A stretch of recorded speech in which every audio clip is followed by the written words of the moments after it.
Number one is being focused on his emotional experience over mine. And here's what I mean by that. Um, when you spend so much time wondering, what is he thinking? What is he feeling? Why hasn't he texted back? Maybe he's afraid of commitment because of his childhood trauma. Maybe I said something that triggered him. Maybe I should say something differently to make him come back.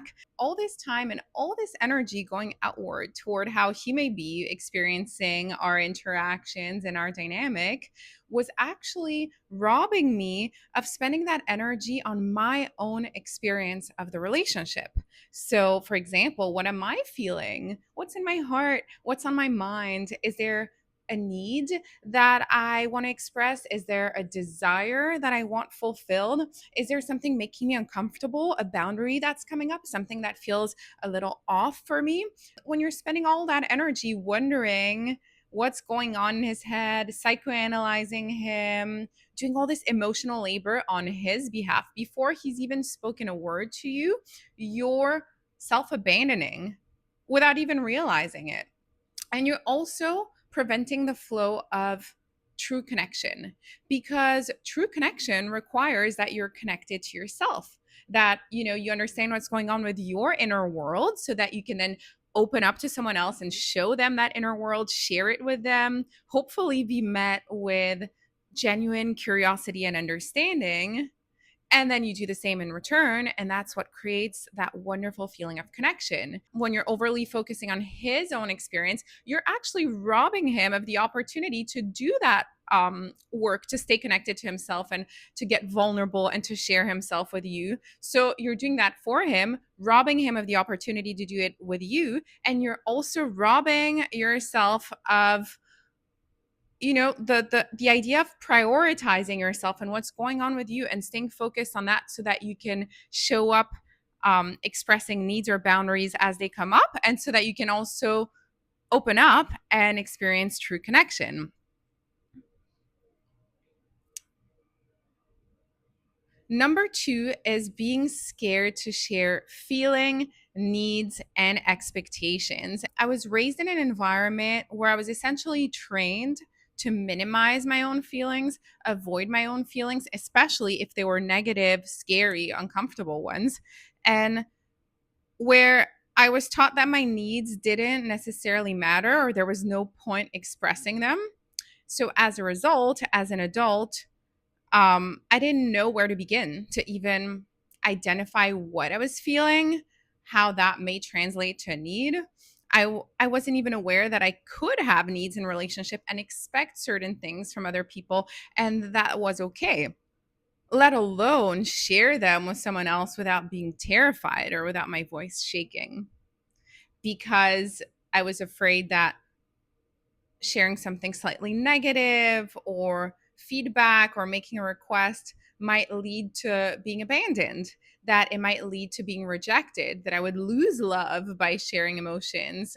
And I was also afraid of conflict because I grew up in a high conflict environment. So I didn't understand that in a healthy relationship, you actually need conflict, because when approached productively, conflict gives you an opportunity to gain a deeper understanding of each other, to feel closer, to negotiate the guidelines of your relationships, your boundaries, how you're going to engage in a clear way that feels good to both people. That's the purpose of conflict. But when you grew up afraid of conflict because it was dangerous in your home, either because it was scary or violent, or because it was never resolved or never led to that healthy resolution, you've never witnessed that, then you're scared to bring things up because you associate conflict with danger.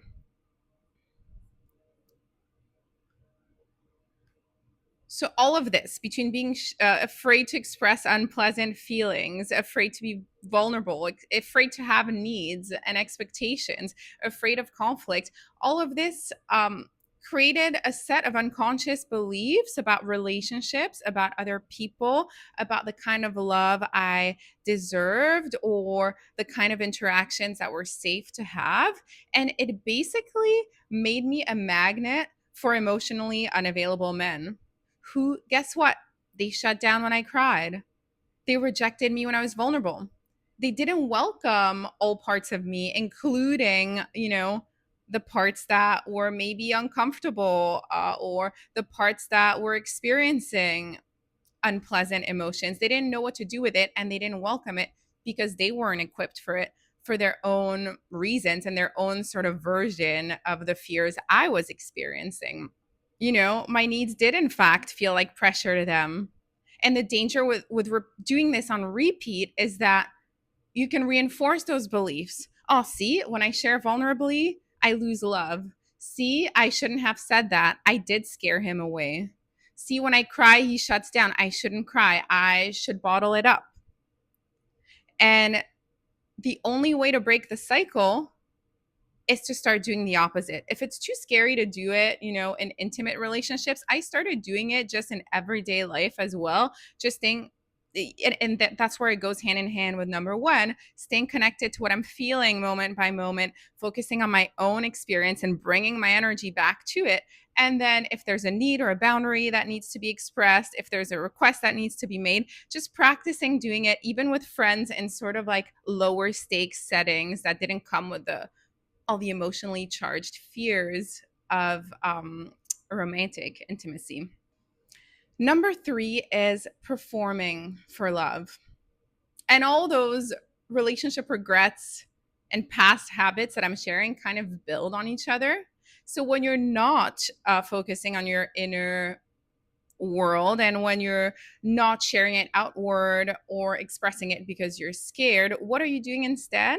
Yes, you're obsessing over his and what he may be thinking or feeling, and then you're performing for love without even realizing it. You're changing little bits and pieces of who you are, one interaction at a time, by saying yes when you want to say no, by pretending to be all cool when you're not all cool, you're super anxious and you want to be reassured, by not wanting to be needy, by even like wanting to be this perfect version of yourself that you imagined is good enough to finally get the love that you want. So I thought I had to be polished. I thought I had to communicate perfectly. I thought I had to be beautiful. I had to be accomplished, like to be worthy of the love of my partner. So I was constantly performing, trying to attain those things, even though that wasn't even what he necessarily required of me. So it's another way in which I robbed him of the opportunity to love me for my true authentic self. Because instead of leading with my authentic self, I led with performance of like, who do I think I need to be to get love? And let's start behaving that way. And again, that killed the flow of connection, which always stems from authenticity, even though it's scary and even though it's vulnerable. Number four is becoming obsessed with an idealized version of a person. So if you're a romantic too, that may resonate with you. You meet someone and then they're like, you connect on so many levels and they're interesting and they're inspiring, and you like the way they talk about their work, or maybe you like the way they talk about their family, and all of a sudden, you're already picturing yourself walking down the aisle. You're putting them on a pedestal, like, wow, he's amazing, like I would love to be with him. And in doing so, you're already setting the relationship up for failure. Well, because first of all, you're ignoring red flags. So if you get super excited about the beginning, maybe it's even that you idealize the way you met. Maybe you had the perfect meet cute, or he made you feel like so good during that first meeting. And then you create this whole movie in your head about how amazing and perfect he is and how perfect you would be together. And then next thing you know, when things to pay attention to happen, like maybe the communication is kind of weird, or maybe he's not attentive after being seeming all in the beginning, he pulls back. Maybe he doesn't want to introduce you to his family, or maybe he gets scared when you try to talk about like where the relationship is going. So all those things that may be signals that it's time to not necessarily cut things off, but at least slow down or dig deeper, or have more conversations. You start brushing them off because you're like, no, no, no, no, no. I desperately want to fit this thing into this perfect fairy tale movie that I created in my head. So you set up the relationship to fail in that way. And then what also happens in the long run, if you end up with that person, is that inevitably, because they're whole, flawed human beings, we all are, they start to behave in ways that don't match your movie, especially once the honeymoon phase is over and your rose colored glasses are off. And that can make you actually more critical. That's what it did to me. I was more critical, which obviously isn't conducive to happy relationship dynamics. And it's not fair because a person isn't a 2D objectified in a way, like version of themselves that you've created in your head. They're constantly evolving. They are imperfect. They want space to be authentic too. And if you've already decided that they need to be this ideal, and then you keep getting frustrated because they're not matching this ideal because it's impossible to match it in reality, and you're desperately trying to shove them back into the box, it's not going to bode well for connection either. The other thing that, obsessing over the ideal, the fantasy, longing, especially in the beginning, the other thing that does is it's like this dopamine hit. It feels good. It feels exciting. It's like the thrill of love. But that thrill, that dopamine, isn't true intimacy. Emotional intimacy is I share my authentic self. It's received with curiosity, understanding. They share their authentic self. I receive it that way. Over time, we do this with maybe more uncomfortable emotions. We do this maybe through challenges, through different life situations. And that's what creates that like strong bond, right? So if I'm just in a state of longing and obsessing, I'm never going deeper. I'm never going there. It can be a form of avoiding intimacy yourself because you're scared to it's scary to be emotionally naked with someone. What if they see the real you and then they don't like it? What if you don't get the genuine curiosity and understanding that we all hope to get when we open up? When you're obsessing over the ideal, fantasizing about the fairy tale that would be also perfect, you're not necessarily going there. You're either longing or later on in the relationship, you're criticizing because they're not matching. And they're not matching the scenario you had in mind. In both those cases, you're not in your body, in your experience, honestly sharing, even though it's terrifying, honestly being curious about what it's like for them in a given moment, even though you're scared of hearing the truth. You're never going there. And that can also prevent your relationship from feeling healthy and fulfilling and evolving over time and growing with you.